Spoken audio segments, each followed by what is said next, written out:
É tão horrível aqui que mal dá para acreditar que alguém permitiu isso. Bem-vindo de volta ao mês da Maratona Assustadora.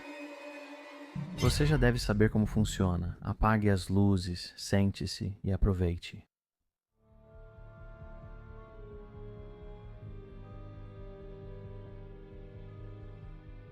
Rosto assustador. Vamos começar com uma história exibida no canal de viagens que, se for real, é uma das coisas mais assustadoras que já vimos. Corey vinha passando por alguns acontecimentos estranhos em sua casa e decidiu começar a filmar um dia enquanto estava sozinho em casa. Ele notou a luz da geladeira piscando. No começo, ele não deu muita importância, mas logo a luz do banheiro também começou a piscar e ele logo percebeu que as torneiras também tinham sido abertas. Dá uma olhada. O que me assustou foi a luz do banheiro começar a piscar e a água estar correndo. Então eu meio que fui de fininho pela esquina e a água estava ligada. Quando comecei a sair do banheiro depois de fechar a água, eu meio que ouvi algo atrás de mim e na verdade foi essa porta aqui que se fechou. Foi aí que eu realmente fiquei assustado de verdade. Corey sai e liga para uma namorada que pede para ele não entrar, mas ele insiste em continuar filmando. Então ele volta para dentro e encontra sua cozinha toda revirada. Dá uma olhada nisso. Ele encontra a cozinha em total desordem. Todas as cadeiras estavam no chão e os armários abertos. Não. Depois de descobrir sua casa toda bagunçada, Corey sai novamente e não entra de novo por mais 2 horas. Ao retornar, ele vasculha a casa para ver se há alguém dentro. Após checar todos os cômodos, ele não acha ninguém. Porém, ao revisar as imagens gravadas, ele nota algo assustador no batente da porta do quarto da filha. Dá uma olhada. Eu notei algo no canto do quarto, que na verdade é o quarto da minha filha, então tirei um print e dei um zoom nisso. Meu coração simplesmente disparou, eu senti todo o sangue sumir do meu rosto. Quero dizer, aquilo me assustou, parecia que tinha alguém me observando. O que diabos foi aquilo? Especialistas do programa sugeriram que um poltergeist infestou a casa de Corey e que ela precisava ser exorcizada. Comentadores do vídeo relataram experiências com poltergeist em casa e sugeriram que Corey orasse por sua propriedade. Outros foram mais céticos, questionando por que ele voltaria para a casa sozinho, sem chamar a polícia. Como você reagiria se encontrasse isso em uma porta da sua casa? Eu adoraria saber sua opinião sobre isso.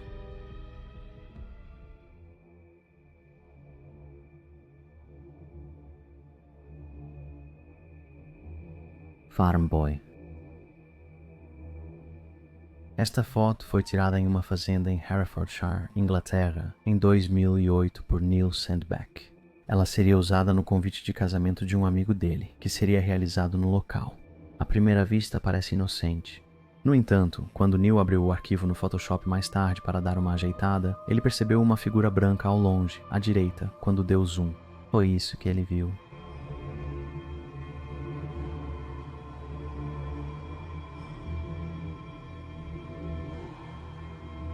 A princípio, ele não pensou em algo sobrenatural, mas após o casamento, o casal perguntou aos funcionários se o local era assombrado. Disseram que, por anos, eram atormentados pela aparição de um jovem fantasma de roupas de dormir brancas, sempre visto perto do celeiro principal. Bem assustador. Agora, não temos mais informações sobre o prédio em si, mas seria incrível se alguém que mora perto tivesse interesse em fazer uma investigação lá.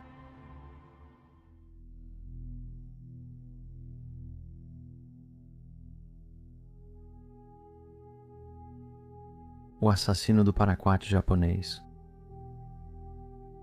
Agora, vamos nos desviar do sobrenatural para falar sobre um mistério japonês realmente perturbador e sem solução.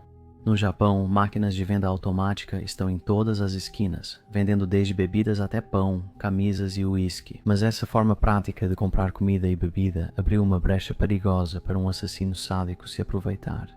Entre abril e novembro de 1985, um predador invisível circulou pelo Japão, colocando herbicidas em garrafas de refrigerantes e energéticos e deixando-as perto de máquinas de venda automática. Vítimas desavisadas pegavam essas bebidas contaminadas, achando que eram promoção ou estavam abandonadas, e as consumiam. Como resultado, 13 pessoas morreram e 35 ficaram gravemente doentes, tornando o incidente um dos casos mais mortais de adulteração de produtos. A primeira vítima conhecida foi um homem em Fukuyama, na província de Hiroshima, que bebeu uma garrafa de Oranamin C que havia sido colocada em uma máquina de venda automática em 30 de abril de 1985. A garrafa foi envenenada com paraquat de cloreto, herbicida altamente tóxico, amplamente disponível no Japão na época.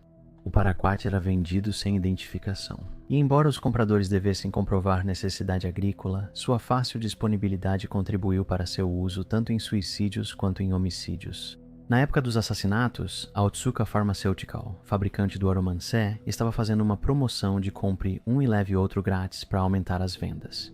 O autor do crime aproveitou a campanha e colocou garrafas envenenadas próximas às máquinas de venda automática, simulando que faziam parte da promoção. As bebidas mais visadas foram Oranmancé, Real Gold e, em alguns casos, Coca-Cola. Em um caso, foi usado Daiquat, químico similar ao paraquat. As vítimas foram um executivo de 44 anos, que morreu semanas após beber 2 bebidas vitamínicas contaminadas, e um homem de 52 anos em Tóquio, que faleceu em menos de 3 dias após consumir uma garrafa envenenada. Os assassinatos seguiram esporadicamente até novembro, sem padrão claro nas vítimas. Os envenenamentos eram indiscriminados, dificultando aos investigadores achar um motivo. Não houve exigência de extorsão e Otsuka Pharmaceutical e Coca-Cola disseram não ter recebido ameaças. As imagens das câmeras de segurança nas próprias garrafas não forneceram nenhuma evidência útil. As autoridades consideraram que uma única pessoa poderia ser responsável, mas incidentes de imitação também eram possíveis. Com o aumento do medo público, a Agência Nacional de Polícia iniciou uma campanha no fim de setembro para evitar novos envenenamentos. Os consumidores foram orientados a inspecionar cuidadosamente as garrafas, os operadores de máquinas de venda automática foram instruídos a verificar rigorosamente o estoque e os varejistas foram solicitados a monitorar a venda de produtos químicos tóxicos. E a Associação Japonesa de Garrafas de Refrigerante emitiu milhões de adesivos de alerta para as máquinas de venda automática. Como esperado, a confiança do público em máquinas de venda automática e bebidas engarrafadas foi seriamente abalada. Até hoje, os assassinatos por paraquat permanecem sem solução, mas desde que o Japão aboliu o prazo de prescrição para homicídio em 2010, o caso ainda pode ser processado se surgirem novas evidências. Pense 2 vezes. Se vir uma garrafa a mais na bandeja da máquina, nunca se sabe como chegou ali.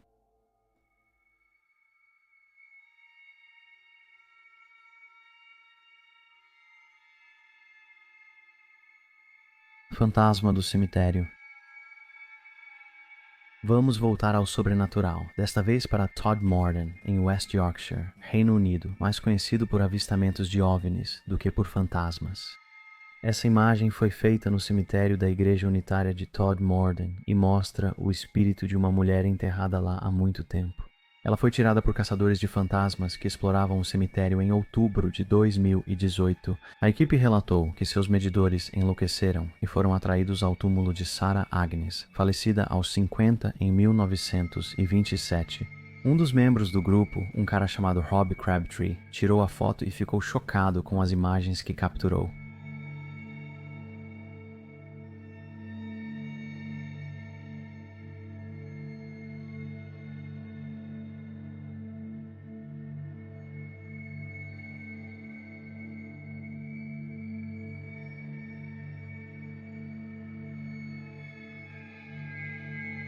A névoa parece assumir a forma de uma mulher sobre seu túmulo.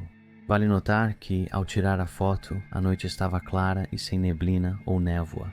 A lápide indica que 3 pessoas estão enterradas ali, 2 mulheres, esposas de James Davenport.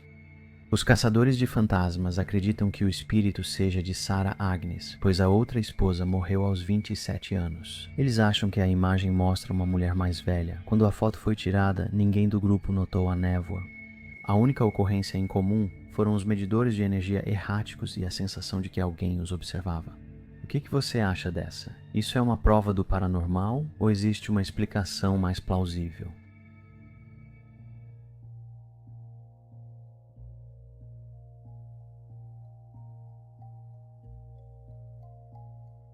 Ok, para nossa última entrada, vamos mais uma vez nos afastar do paranormal para falar sobre algo realmente assustador. É a morte de Hisashi Oji. É tão horrível que mal dá para acreditar que alguém permitiu isso. A morte de Hisashi Ouchi é considerada uma das mais horrendas da história moderna. Sua história revela até onde médicos japoneses foram para manter um homem vivo como experimento desumano. Tudo começou em 30 de setembro de 1999, quando Hisashi Ouchi foi trabalhar normalmente na usina nuclear de Tokamura, no Japão. Hisashi era técnico em uma usina de processamento de urânio da JCO. Hisashi e seus dois colegas, Masato Shinohara e Yutaka Yokohawa, foram solicitados a preparar um pequeno lote de combustível para reator. Era a primeira vez em 3 anos que a JCO pedia isso, então eles não estavam familiarizados com o processo. Isso mostra que faltavam qualificações ou requisitos de treinamento adequados. Os técnicos também estavam pressionados para terminar a tarefa e cumprir os requisitos de envio. Como resultado, um erro catastrófico foi cometido.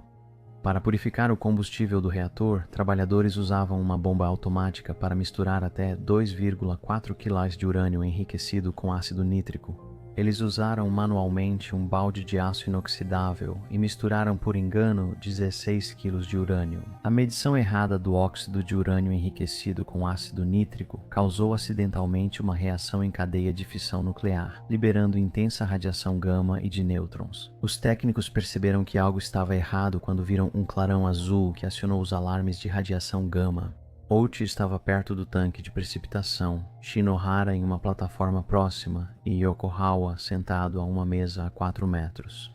Quase imediatamente após o vazamento, Ouchi e Shinohara sentiram dor, náusea e dificuldade para respirar. E Ouchi, que recebeu a maior exposição à radiação, teve problemas de mobilidade e coerência, eventualmente perdendo a consciência.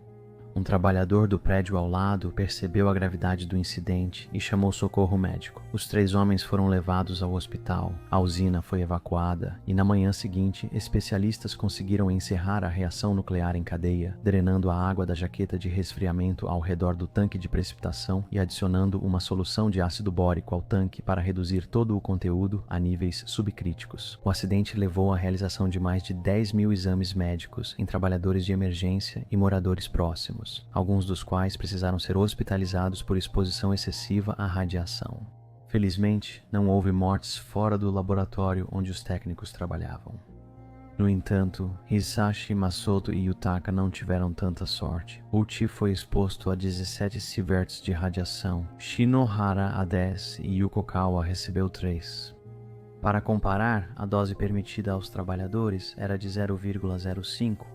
Ouchi, de 35 anos, foi o mais afetado. A exposição à radiação causou queimaduras graves na maior parte do corpo e danos sérios aos órgãos internos.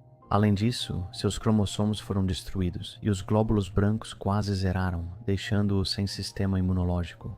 Ouchi foi colocado em uma ala especial de radiação para limitar o risco de infecção. Ao longo das semanas seguintes, ele foi tratado com vários medicamentos e procedimentos experimentais, incluindo o transplante de células tronco do sangue periférico, enxertos de pele cultivada repetidos e fator estimulador de colônias de granulócitos, além de receber inúmeros analgésicos e antibióticos. Mesmo estando claro que os danos que o corpo de Ouchi sofreu devido à radiação eram irreversíveis, durante a primeira semana desses experimentos inúteis, Ouchi estava consciente o suficiente para dizer aos médicos: "Eu não aguento mais, eu não sou uma cobaia."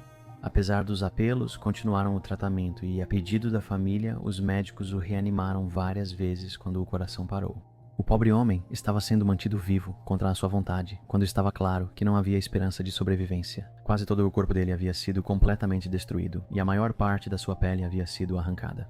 Após 83 dias agonizantes, Ouchi morreu em 21 de dezembro de 1999, após uma parada cardíaca irreversível. A agonia que Ouchi deve ter sentido é inimaginável.